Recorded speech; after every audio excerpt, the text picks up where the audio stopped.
अगर अमोनिया बनाना है आपको तो किससे बनता है? नाइट्रोजन गैस और हाइड्रोजन गैस से बनता है। जब समीकरण को संतुलित करेंगे तो हमें पता चलता है N2 है तो ये मुझे 2 लगेगा, और यहां पर 3 दूनी 6 हो गया, यानी 3 संतुलित हो गया। तो इस अमोनिया को बनते समय और आप इस रिएक्शन को जब संतुलित करते हो तो कुछ चीजें नजर आती हैं। वो नजर आता है कि आप एक अणु अमोनिया का नहीं बना सकते। हमने देखा था, एक हम बनाने की कोशिश कर रहे थे NH3, तो यहां पर नाइट्रोजन जब भी आएगा N2 के रूप में आएगा, हाइड्रोजन H2 के रूप में आएगा। तो आप एक अणु तो नहीं बना सकते, जब भी बनेगा एक साथ 2 अणु बनेगा। अब जब 2 अणु बनेगा तो कंडीशन क्या है? अभिकारक नाइट्रोजन है, अभिकारक हाइड्रोजन है, यानी 2 तरह के रिएक्टेंट है हमारे पास, हाइड्रोजन गैस और नाइट्रोजन गैस। तो नाइट्रोजन गैस के एक मॉलिक्यूल दिख रहा है आपको, और हाइड्रोजन गैस के 3 मॉलिक्यूल आपस में मिलेंगे, यानी कि टोटल मॉलिक्यूल 4 मिलेंगे, तब जा करके ये क्या हो जाता है? ये रिएक्शन संपन्न होती है। तो किसी रिएक्शन को होने में कितने मॉलिक्यूल्स की जरूरत पड़ जाती है एक रिएक्शन को कंप्लीट करने के लिए?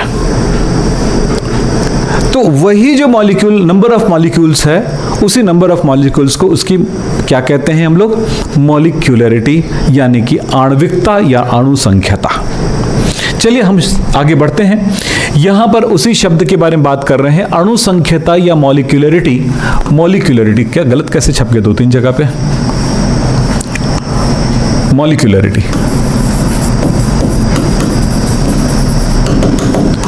मॉलिक्यूलरिटी है क्या चीज? तो मॉलिक्यूलरिटी है किसी क्रिया की अणुसंख्यता से तात्पर्य क्रिया करने वाले उन अणुओं की संख्या से है जो आपस में टक्कर करके रासायनिक अभिक्रिया को संपन्न कराते हैं।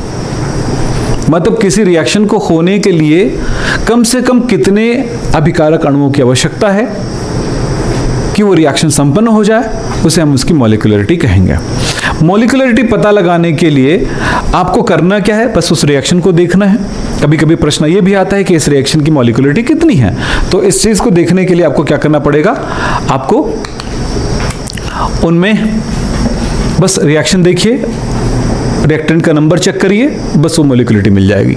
मैं इसको दूसरे तरह से भी कह सकता हूं, रसायन विज्ञान में आणविकता अणुओं की वह संख्या है जो एक अभिक्रिया करने के लिए एक साथ आते हैं, यानी अभिकारक अणु जो एक साथ आते हैं जिससे वो अभिक्रिया संपन्न हो जाए, उनको हम उसकी मॉलिक्यूलरिटी कहेंगे।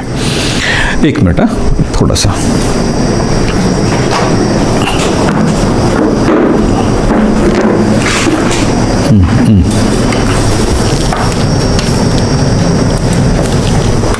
ठीक, बात समझ में आई? Yes sir. तो इसलिए बोल रहा था, माइंड डिस्टर्ब ना हो इसलिए वो करता हूं मैं। क्लियर है? Yes sir. तो मॉलिक्यूलरिटी में कुछ एग्जांपल्स, ऐसे मैंने एक एग्जांपल यहां पर आपको दिया, ठीक है, तो वैसे कुछ एग्जांपल्स आपको दूंगा। चलिए,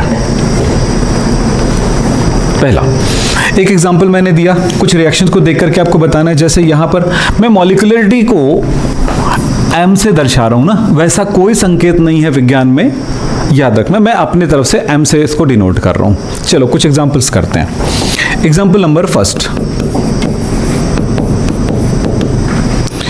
जैसे मैंने कहा N2 + 3H2 gives 2NH3, reaction हुआ, तो इस रिएक्शन की मॉलिक्यूलरिटी कितनी है? 4।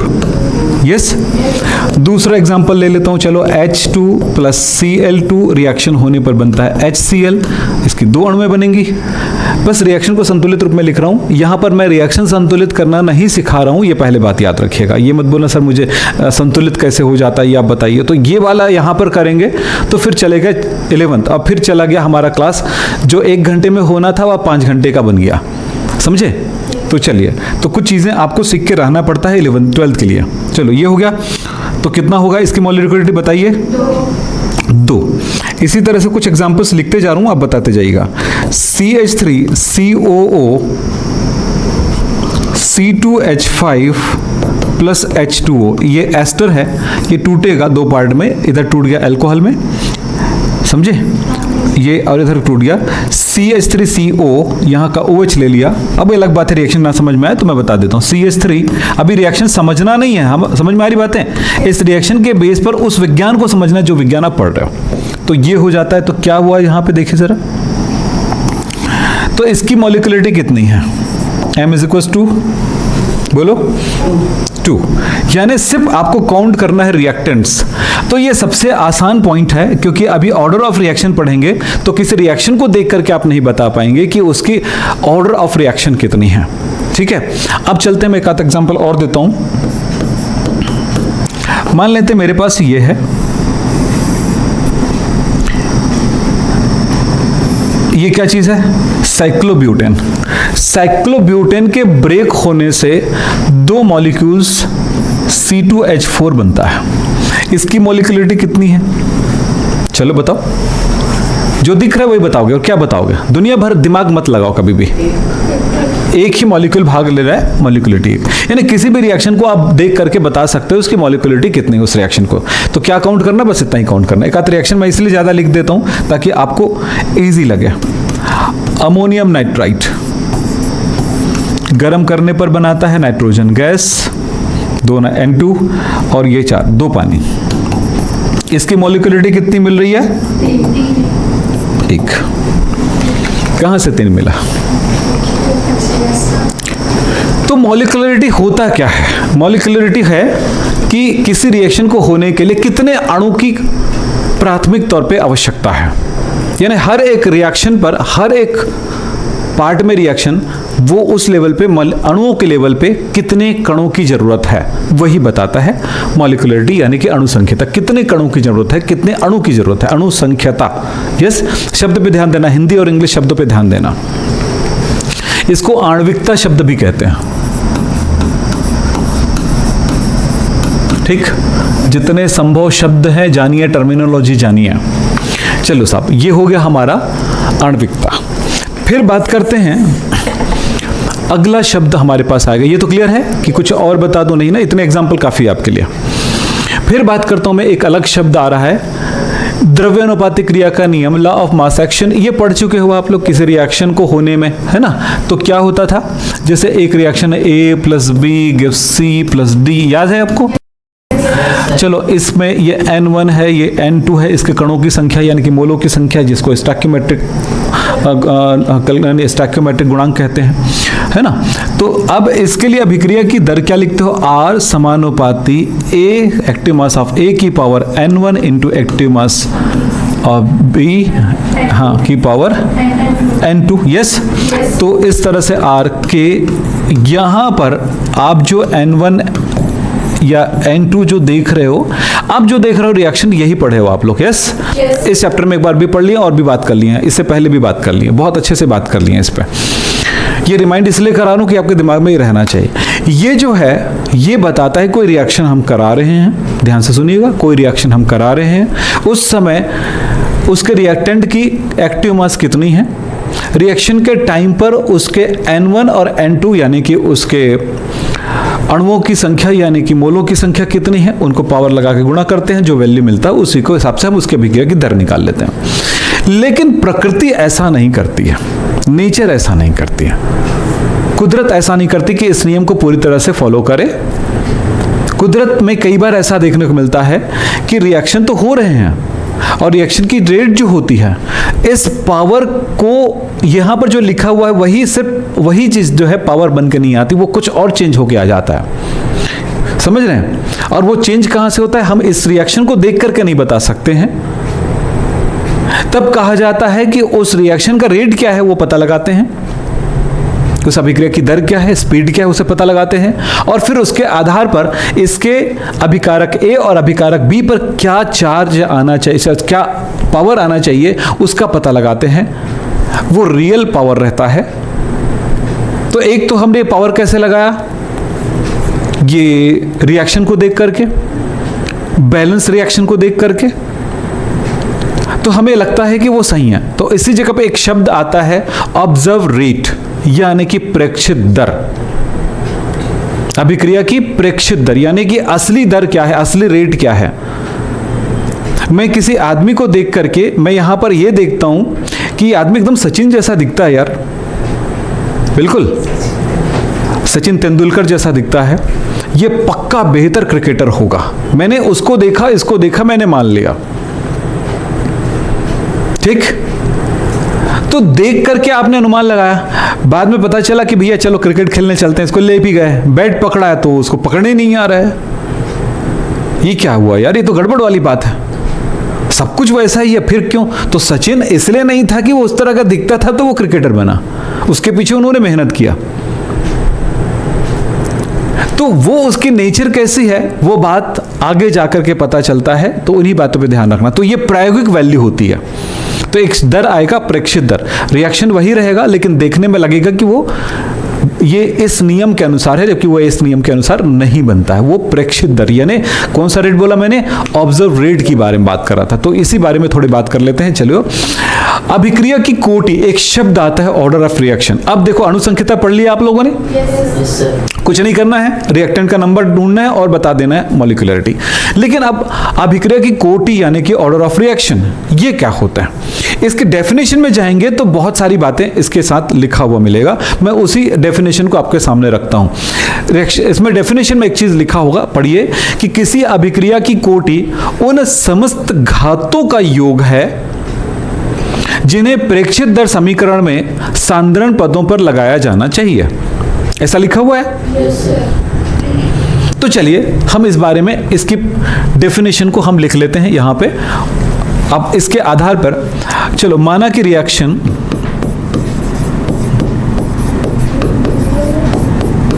क्या हुआ, आपको याद रखना चाहिए, थोड़ा ध्यान देना, ये जो वैल्यू है ना ऑर्डर ऑफ रिएक्शन, वो प्रायोगिक है, यानी ऑब्जर्व है, यानी प्रयोगों से प्राप्त वैल्यू के आधार पर ही इस चीज को निर्धारित कर सकते हैं। हम किसी रिएक्शन को देखकर नहीं कर सकते हैं।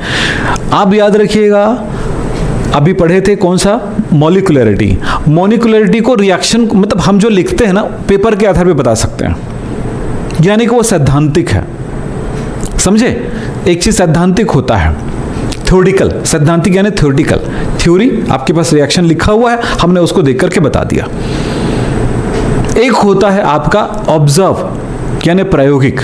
हमने प्रयोग करके देखा सचिन जी को, हमारे यहाँ जो सचिन है उसको, लेकिन उसको क्रिकेट खेलने नहीं आता, तो मैं इसका फोटो लूंगा और दुनिया के सबसे महंगी न्यूज़पेपर में छाप दूंगा, इस बंदे को बिल्कुल नहीं आता क्रिकेट।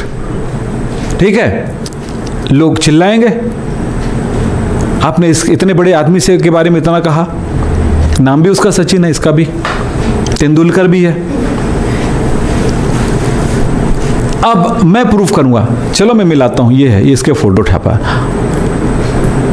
ठीक है, अब लोग दंग रह जाएंगे, वैसे तुम दंग रह जाओगे जब कोटि के बारे में बात करेंगे।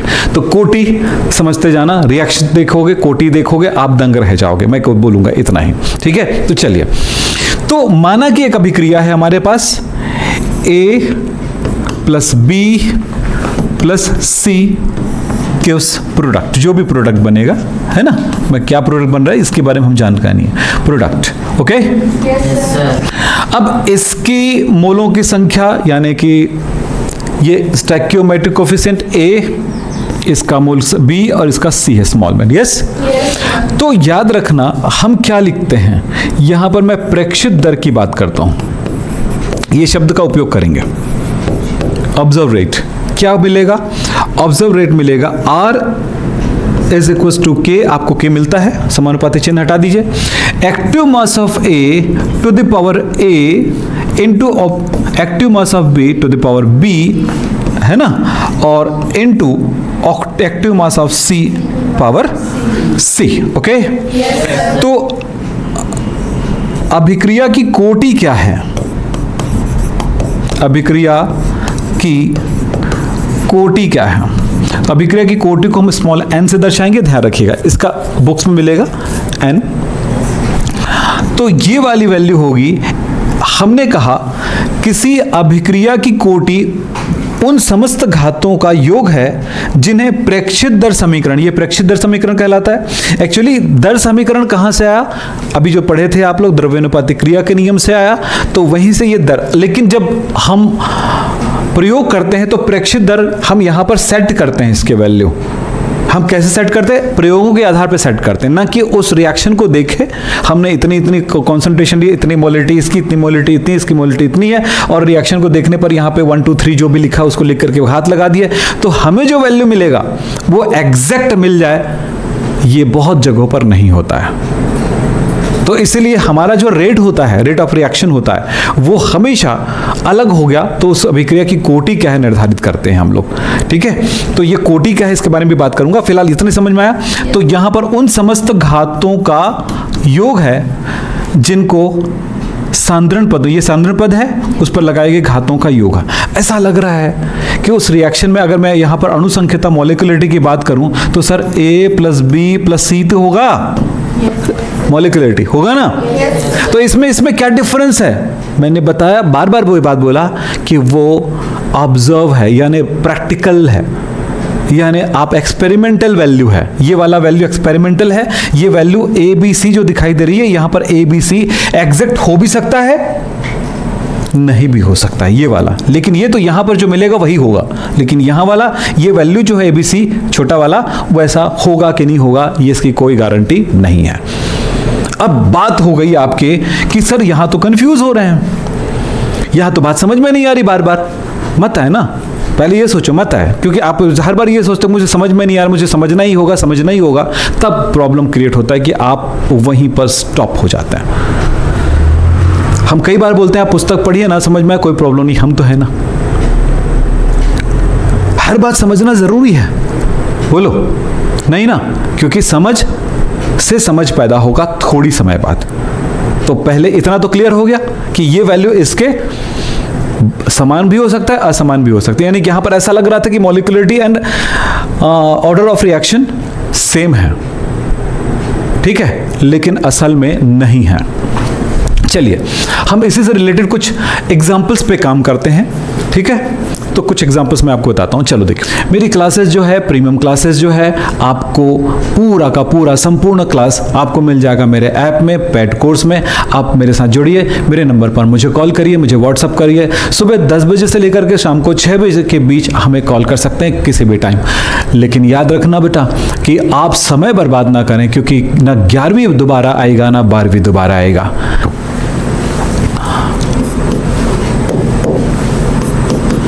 मैं यहां पर कुछ एग्जाम्पल लिखूंगा, ध्यान से सुनिएगा। लेकिन हाँ,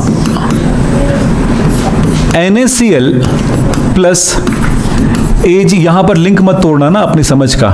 AgNO3 बनेगा NaNO3 पर। चलो मैं पहले जो बनता है उसी को बता देता हूं। पहले AgCl प्लस NaNO3।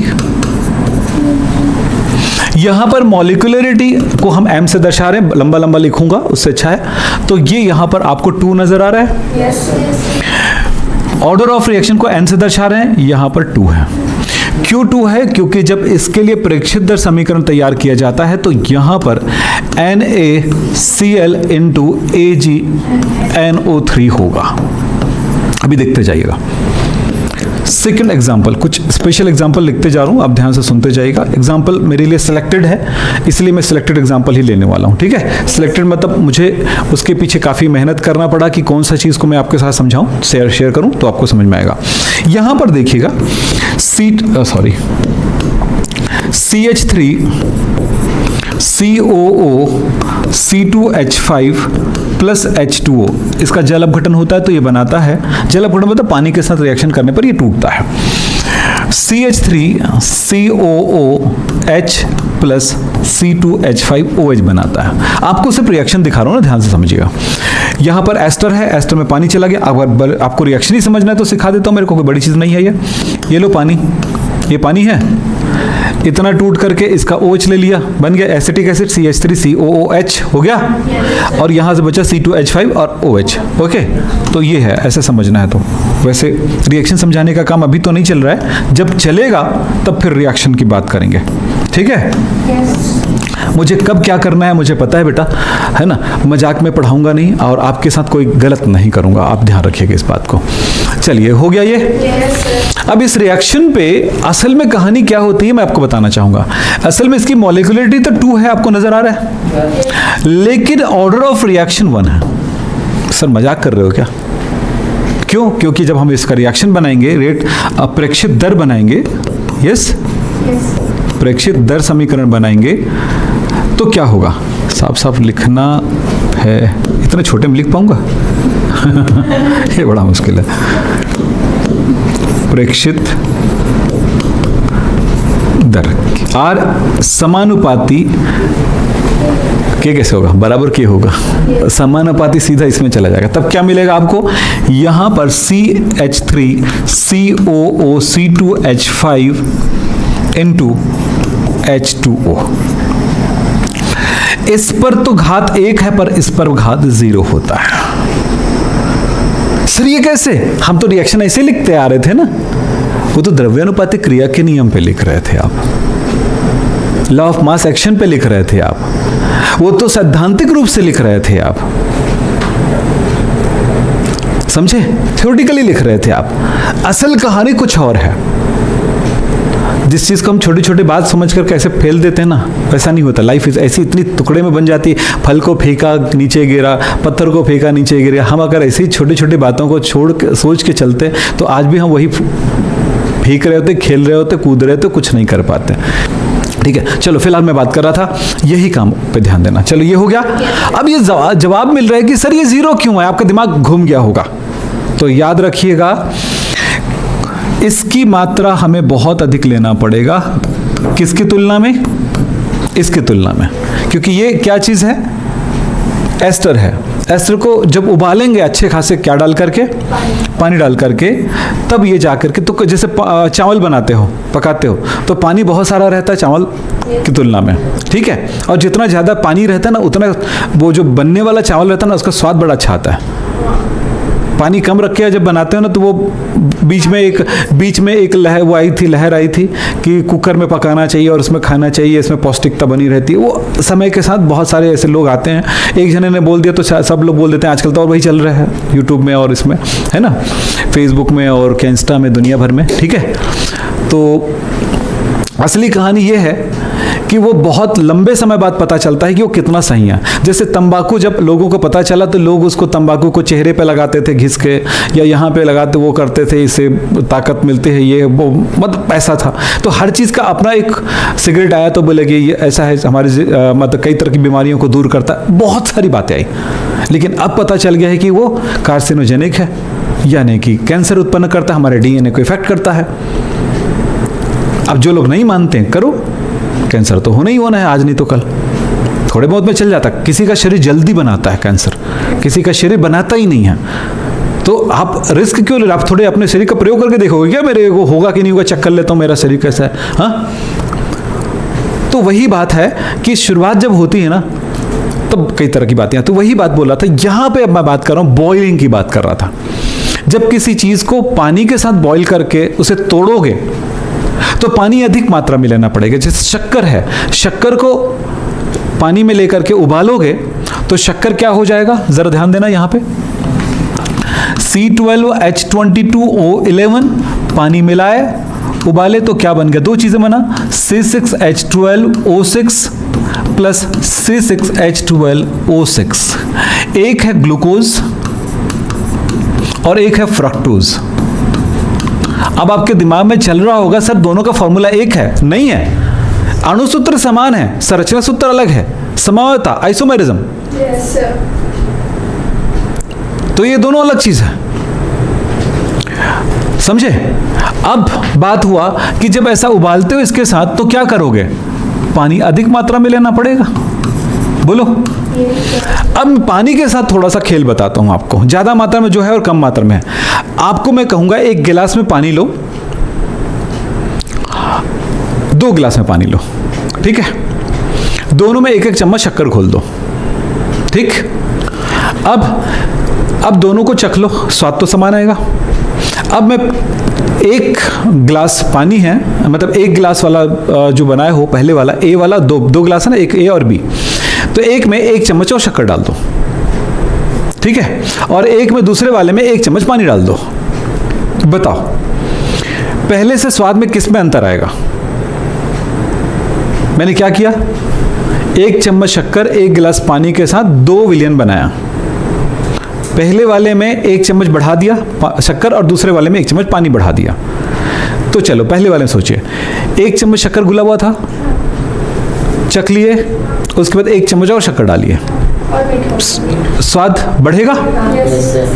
दूसरे वाले में 1 चम्मच शक्कर ऑलरेडी घुला हुआ है, ठीक। अब पानी 1 गिलास है, उसमें 1 चम्मच पानी मिला दो, क्या होगा? थोड़ा सा कम हो जाएगा। तुम इसको जज कर लोगे? तुम जज कर लोगे? नहीं, 1 चम्मच में कैसे जज करेंगे सर? पानी 1 चम्मच रहेगा, जज नहीं कर पाओगे क्योंकि उसकी मात्रा अधिक है। जिसकी मात्रा अधिक होती है उसकी थोड़ी सी मात्रा को कम या ज्यादा कर दो तो फर्क नहीं पड़ेगा। बोलो, तुम्हारे गांव में नेता आया, ठीक, किसी आदमी ने उसे नेता के पास गया, टुक से उसको गोली मार दिया, चला गया। पूरी भीड़ को पता चल जाएगा इसको गोली लग गई है, क्योंकि सबका निगाह उसी पर है, कंसंट्रेशन उसकी जो भी है लो है, ठीक है। तो इस तरह से आप इस चीज को देखो, ठीक है। तो मैं क्या कह रहा था, समझ में आई बातें? दूसरा काम, अगर मैं यहां पे बात कर रहा हूं किसको, पानी वाली में, पानी की मात्रा अधिक है, पूरी भीड़ लगी, किसी को गोली लग गई भीड़ से, उसको उठा के निकाल दिया जाएगा। एक सिंपल सा एक एग्जांपल है, बाकी क्या समझ में आ रहा है? जिसकी मात्रा अधिक होती है, जिसकी मात्रा अधिक होती है उसे वहां से, जिसकी मात्रा अधिक होती है उसकी सांद्रता को थोड़ा बहुत परिवर्तित की जाए, उसके कंसंट्रेशन को थोड़ा बहुत कम ज्यादा किया जाए, तो उसके कंसंट्रेशन पर या उसके स्वाद पर, उसके नेचर पर ज्यादा फर्क नहीं पड़ता है, समझे? तो वैसे रिएक्शन की रेट की बात कर रहा हूं, जिसकी मात्रा ज्यादा होती है ना, उसकी मात्रा को कम ज्यादा करो तो उसके रेट ऑफ रिएक्शन पर ज्यादा फर्क नहीं पड़ेगा। लेकिन जिसकी मात्रा कम है, ये तो कम ही रहेगा इसके तुलना में, तो उसमें अगर कंसंट्रेशन में कुछ ज्यादा चेंजेस किया जाए तो वो क्या हो जाएगा? रेट ऑफ रिएक्शन चेंज हो जाएगा। बात समझ में आ गई? तो रेट ऑफ रिएक्शन चेंज होने का पूरा पार्ट जो है किस पर डिपेंड करता है? जिसकी मात्रा कम होती है। मैंने बहुत सारे एग्जांपल दिए, इसकी जरूरत है तो समझना, नहीं है तो छोड़ देना, ठीक। लेकिन बात समझ में आ गई? तो मैं सीधा सा बोलूंगा, अगर एक मैं टीचर हूं और मैं कहता हूं कि ज्यादा बच्चों के दिमाग खराब नहीं करना है या समझाना नहीं है, तो मैं एक लाइन बोल देता हूं, जो ज्यादा रहता है ना उसका छोड़ देना, ठीक। तो जैसे यहां पर क्या बनने वाला है? यहां पर बनेगा R इज इक्वल टू के C12H22O11 है ना, इंटू H2O, तब यहां पर घात 0 हो गया। तो असल में इसकी कहानी क्या मिल गई? हाँ, C12H22O11, अब जिसकी घातांक 1 होता है उसकी वैल्यू ही 1 होता है। Yes sir. यहां पर लिखना चाहो तो ऐसा लिख सकते हो। तो यहां पर मॉलिक्यूलरिटी तो 2 है, परंतु ऑर्डर ऑफ रिएक्शन 1 है, क्योंकि जिसकी मात्रा अधिक है उसकी सांद्रता पर, यानी उसके घातांक क्या मिल गया आपको? 0 मिल गया, ठीक। एक और बताता हूं मैं आपको, तीसरा नंबर, ये कौन सा? 1 2 3। एक और जानिएगा, यहां पर N2 plus 3H2 gives 2NH3 एक रिएक्शन है, ठीक है। परंतु इस रिएक्शन को होने के लिए एक कैटलिस्ट की जरूरत पड़ती है, आयरन, यस। ठीक है। तो इस जगह पर क्या होने वाला है जरा ध्यान देंगे। R इज इक्वल टू के N2 की पावर 0 एंड H2 की पावर 3 नहीं होगा, ये भी 0 होगा। तो यहां पर M इज इक्वल टू 4 परंतु N इज इक्वल टू 0 होगा। अब क्यों ऐसा हुआ? क्योंकि इस अभिक्रिया को होने में, जब ये अभिक्रिया होगा तो इस अभिक्रिया को होने के लिए, यानी इस अभिक्रिया को बूस्ट करने के लिए किसकी जरूरत पड़ी? कैटलिस्ट की जरूरत पड़ रही है। जब किसी रिएक्शन में कैटलिस्ट होता है तो उस अभिक्रिया की ऑर्डर ऑफ रिएक्शन 0 होगा। जब किसी तो देखो, ऑर्डर ऑफ रिएक्शन निकालने का एक तरीका है, इस बारे में ध्यान रखिएगा। मतलब कौन निर्धारित नहीं कर रहा है इस रिएक्शन के रेट को? ये अभिकारक की सांद्रताएं निर्धारित नहीं कर रही है। कौन निर्धारित कर रहा है? कैटलिस्ट। बात समझ में आया? Yes sir. चलिए, भले अभी तक आप क्या लिखते आ रहे थे, इस पे पावर 1 लिख रहे थे, इस पे पावर 3 लिख रहे थे, वो 11 तक चला। जब वो साम्यावस्था में आती है तब के लिए था, लेकिन जब रेट की बात आ रही है, स्पीड की बात आ रही है, तब ये चीजें एकदम क्लियर हो जाता है। कोई रिएक्शन अगर हो रहा है और उसमें एक रिएक्शन और लिख देता हूं मैं यहां पे, C6H6 प्लस Cl2 लाइट की उपस्थिति में हो रहा है, और ये 3 तो बनता है C6H6Cl6 benzene hexachloride. Benzene hexachloride. तो इस रिएक्शन में किसके उपस्थिति में हो रहा है? रेस की उपस्थिति में हो रहा है। तो यहां पर भी हमारी यही कहानी होगी, R is equal to K C6H6 power 0 और Cl2 पावर 0, और यहां पर मॉलिक्यूलरिटी कितना हो गया आपके पास है 4, लेकिन rate of reaction, order of reaction कितना? 0। तो जब कैटलिस्ट होगा,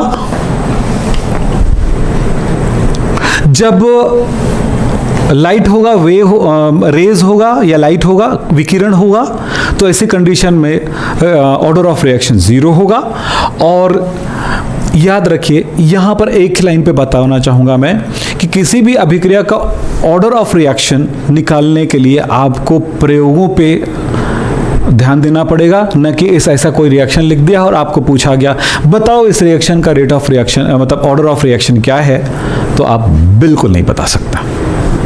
हाँ, क्वेश्चन में ऐसा कुछ लिखा रहेगा कि देखिए ये कौन सा नंबर है? अच्छा, ये 5वां है, एक 6वां। एक रिएक्शन ऐसा कुछ लिखा हुआ मिल जाएगा, CH3CHO टूट करके CH4 प्लस CO ऐसा लिखा मिलेगा, और लिखा हुआ मिलेगा इस रिएक्शन में कि R is equal to K CH3CHO 3/2 ऐसा लिखा हुआ मिलेगा। ठीक, अब पूछा जाएगा कि इसकी ऑर्डर ऑफ रिएक्शन कितना है, तो अब यहां पर मॉलिक्यूलरिटी की बात करूंगा और ऑर्डर ऑफ रिएक्शन की बात करता हूं। तो आपको यहां पर तो आप एक ही बताओगे ना, मॉलिक्यूलरिटी, लेकिन इसको बताने के लिए क्या बोलोगे? देखो इसमें घातांक कितना है? 3/2 यानी कि 1.5। आंसर मिल गया। तो आपको ये लिखा इसमें मिल जाएगा इसके साथ। कभी भी अगर आपको पूछा गया ना इसका रेट ऑफ रिएक्शन क्या है, हाँ, उसमें नहीं लिखा रहेगा जिसमें लाइट लिखा है या विकिरण लिखा है, HU लिखा है या कुछ ऐसा लिखा है, या फिर या UV लिखा है, और अगर कैटलिस्ट लिखा उसमें नहीं मिलेगा ये लाइन है। कौन सा वाला? प्रेक्षित दर समीकरण। ठीक, तो ये थोड़ा बहुत समय लेता है क्योंकि थ्योरेटिकली थोड़ा सा टफ है ये पॉइंट। चलिए साहब, अब बात करता हूं मैं आगे। हाँ, अब इस डिफरेंस को याद रखना, इससे रिलेटेड भी क्वेश्चंस हो सकते हैं या आपके खुद को समझने के लिए भी जरूरत है इसकी।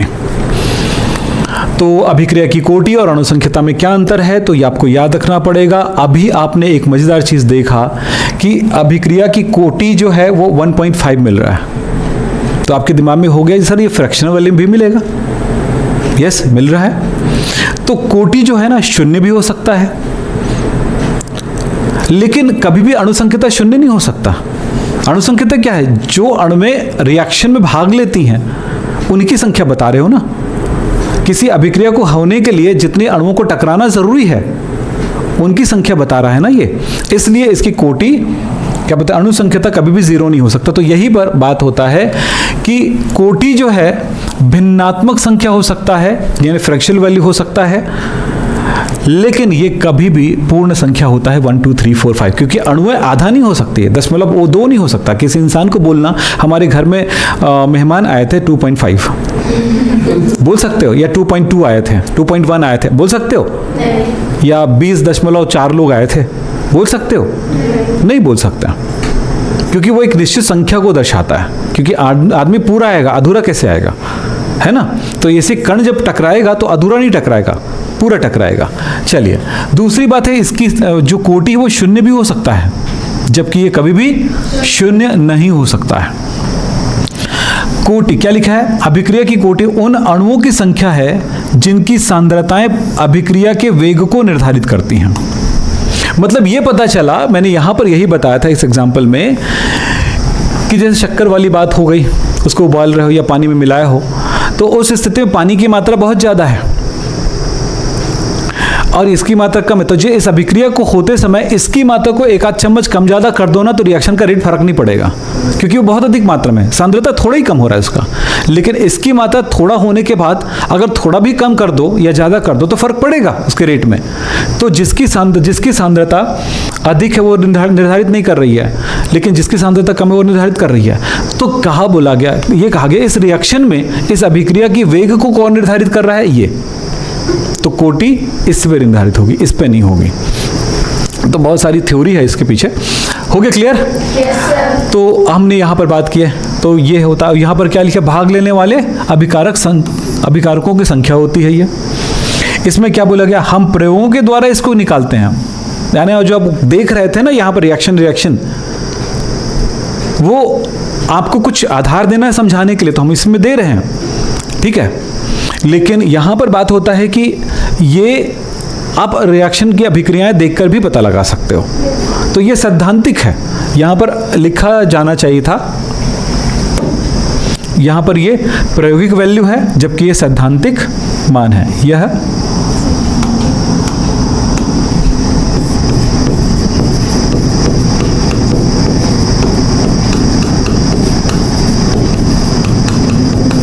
सैद्धांतिक मान मतलब थ्योरेटिकल वैल्यू। चलिए, मैंने आपके लिए एक छोटा सा लाइन लिखा है, इसको देखना। मैं अपने लिए आपके लिए लिखा हूँ, ये एग्जाम में कभी नहीं पूछे जाएंगे कि कैसे आप क्या लिखा हुआ है यहाँ पे, अभिक्रिया की कोटि का निर्धारण प्रायोगिक रूप से किया जाता है। ये बात आपको पहले 2-3 बार बता चुका हूँ ये बात, ताकि आपको ये बात क्लियर रहे कि रिएक्शन को देख करके मैं बता क्यों नहीं पा रहा हूँ। तो आप इसीलिए बोलता हूँ क्वेश्चन जब पढ़ेंगे तो क्लियर होगा। यहाँ पर अभिक्रिया की कोटि किस तरह से अनुमानित कर सकते हैं, कभी एग्जाम में नहीं पूछा जाएगा चीज़, कैसे अनुमानित करेंगे, ठीक है। तो आपके लिए खुद के लिए है ये। पहली बात लिखा गया है, वे अभिकर्मक जिसकी सांद्रता में अल्प मात्रा में भी परिवर्तन कर दो तो अभिक्रिया की दर परिवर्तित हो जाती है, वही अभिक्रिया की कोटि का निर्धारण करता है, ठीक। अब अभिक्रिया की कोटि का जो निर्धारण करेगा उनकी संख्याओं को काउंट करिए और हो जाएगा। दूसरी बात यहाँ पर लिखा है कि किसी अभिक्रिया की मात्रा तुलनात्मक रूप से अधिक हो तो वह उस अभिक्रिया की कोटि को निर्धारित नहीं कर सकता है, ठीक। तो इसलिए इसके आधार पर उसकी कोटि जिसकी मात्रा अधिक है वो निर्धारित नहीं करता, इसलिए छोड़ सकते हो। फिर बात आता है उत्प्रेरक या विकिरण या रेज, ये समझ रहे हैं, ये होने पर अभिक्रिया की कोटि कितनी होगी, 0 होगी, ठीक है। चलो, अभिक्रिया की कोटि से संबंधित कुछ महत्वपूर्ण बातें देखते हैं।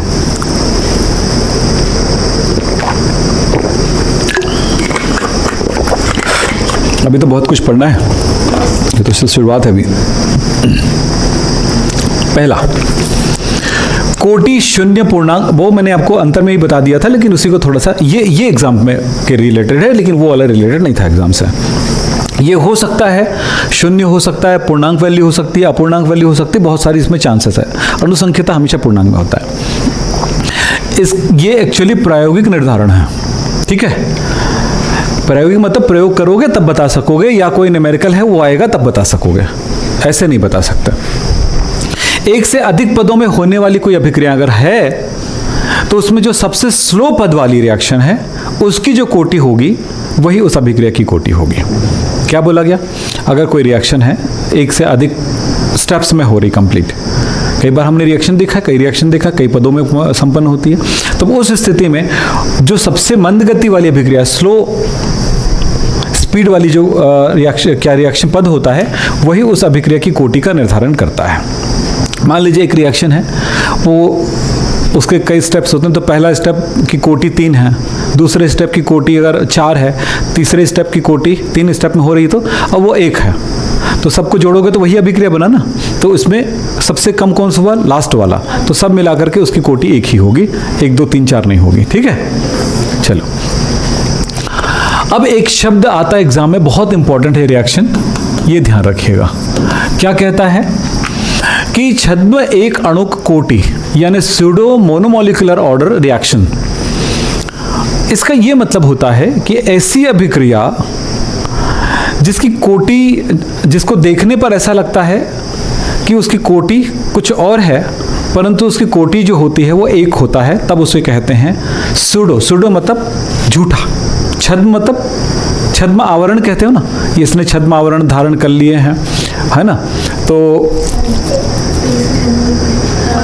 छद्म मतलब सूडो, सूडो मतलब झूठा, यानी जो आपको दिख रहा है वो नहीं होगा। जैसे आपने एक एग्जांपल अभी देखे थे, आपको याद हो तो, क्या चीज, CH3 याद आया, एस्टर वाला, एस्टर का जल अपघटन, CH3 COOC2H5 प्लस H2O अधिक मात्रा होता है इसका, इसलिए कोटि देखने में तो लग रहा था कि 2 होगा, पर था कितना, एक, CH3COOH प्लस C2H5OH। ये ऐसा ही लिखना है आंसर ना, जो लिखना है। तो यहां पर इसकी कोटि क्या हुई, हाँ,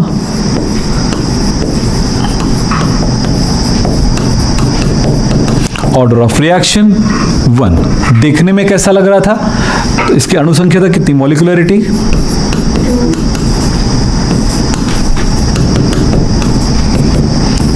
मॉलिक्यूलरिटी का 2 है, मॉलिक्यूलरिटी ज़्यादा हो लेकिन कोटि 1 है, तो सीधा सा मतलब है उसको क्या कहेंगे, छद्म एक अणुक, एक अणुक मतलब एक कोटि अभिक्रिया।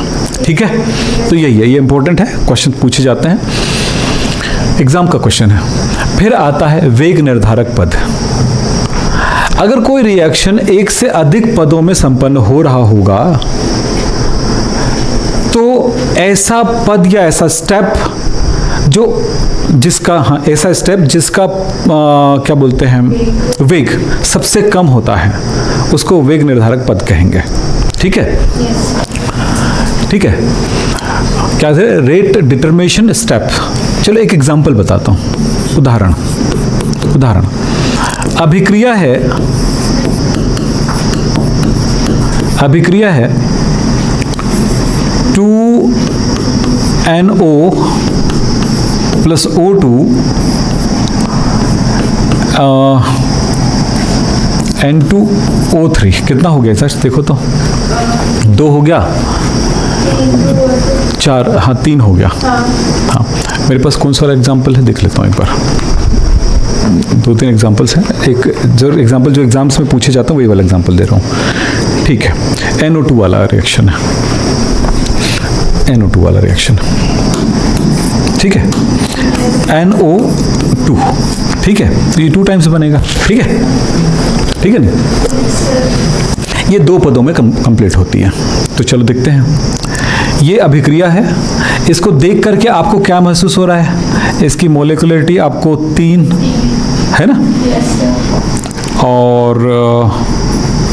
और इसकी कोटि देखने पर ऐसा लग रहा है कि ये भी 3 होगा, देखने पे लग रहा है ना, क्योंकि हम तो बता ही नहीं सकते, कुछ भी कह नहीं सकते इसमें, क्या कहेंगे आप, है ना। तो वो अब चलते हैं, स्टेप्स की बात करते हैं। तो ये 2 पदों में संपन्न होता है। प्रथम पद मैं यहां पे लिख दूं, यह अभिक्रिया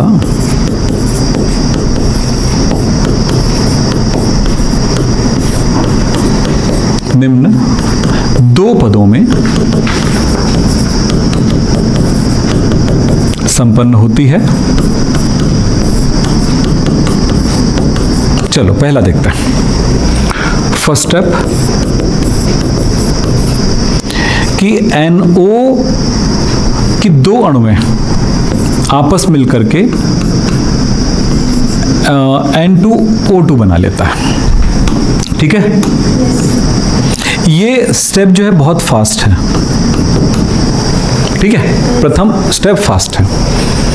सेकंड स्टेप, ये एग्जाम में ऐसा ही प्रश्न आएगा, पूछा जाएगा कि इसकी कोटि कितनी है, या इस तरह का क्वेश्चन हो सकता है, या इसमें दर निर्धारक पद लिखो, ऐसा करके तो क्वेश्चन हो सकता है। तो यहां पर देखो क्या हुआ, N2O2 प्लस O2 ये मिलकर के बनाएगा 2NO2, ये स्लो है। तो यही पद जो है, यही है दर निर्धारक पद।